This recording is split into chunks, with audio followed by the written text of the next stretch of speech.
Bread crusts. We're covering some topics today. It's like the One Show, isn't it? We're covering some topics. We're talking about bread crusts because there's a report out that says 1 billion edible bread crusts are thrown away each year. That's according to research by one of the UK's biggest waste disposal authorities and Keep Britain Tidy. They've also found that more than 40% of bread is never eaten, as people often assume it's too stale to use. Well, I'm sure Chef Mark Borrell is going to dismiss those thoughts and get us eating more and more bread. Chef Mark, do we throw lots away? Yes, most definitely. Lots of people throw the crust away because they two reasons. One, because they don't know what to do with it, and secondly, they don't like the thick crust in sandwiches. So let's just be clear what we're talking about here, because we were having this debate in the office, because the crust is also round the edge of a slice of bread, and I would also refer to the crust as being the thing at both ends of a loaf of bread.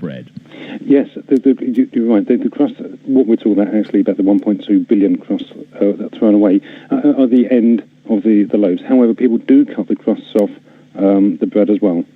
You see, what I would tend to do is I'd use the crust that I've cut to protect the rest of the loaf. Am I right in thinking by putting the crust back next to the rest of the loaf, it's keeping the inside fresher? Most definitely. It does help keep it fresher. And then obviously once you come to the end, you end up with the two crusts, and that's the time to use those up. Yeah, but you see, I would probably think, well, they've now been in this packet all week. It's time to go. But you would use them, would you? Most definitely, yes. As long as they're not mouldy, that's white or green mould, then they can be frozen and used another time, or you could actually use them straight away. What would you do with the crust? So I've got two crusts. What am I going to do with them? Okay, if you're doing something like bread pudding, then you could freeze them and then use them at a time when you've got enough crust to make something like bread pudding with, or you could use them in soups and sauces, breadcrumbs, croutons. I personally use them in pakoras, so I'll cut them up and dip them into like a batter and just fry them gently. And why do you think we're not eating crust? Because it's just bread, it's the same, it's just been cooked more than the inside of the loaf. I think it's kind of just been passed on. People just don't use the outsides.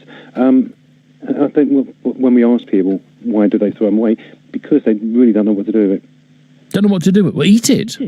Yeah, well, I totally agree. Yeah, eating is great for using up because they end up, obviously, the bread that would normally make sandwiches with. So the bread crust, they wouldn't eat them because they tend to be a little bit thicker than the slices of bread. So does it tend to be different if it's a nice, crispy, crusty loaf? Because I love the crusts off the end of a loaf. If it's a farmhouse loaf, freshly out of the oven, I'll eat that. And the other thing, if it's something like a French stick, we fight over the knobby bit at the end. Yeah.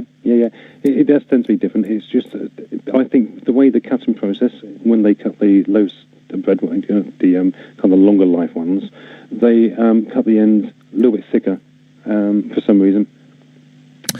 Mark, good to talk to you. Thank you very much indeed for that. Chef Mark Borrell, who runs workshops with giving tips about what we should do with bread. What do you do with your crusts? If you've got a loaf that is you buy in a packet, do you tend to put that crust, the one at the end, do you eat it first, or do you go for the first proper slice? You take the crust out, you take the first proper slice out, eat that one, put the crust back on to keep the rest of the loaf fresher? That's what I tend to do. But that means at the end of the week, you've got the two crusts. You've got the one at the far end and the first one you started with.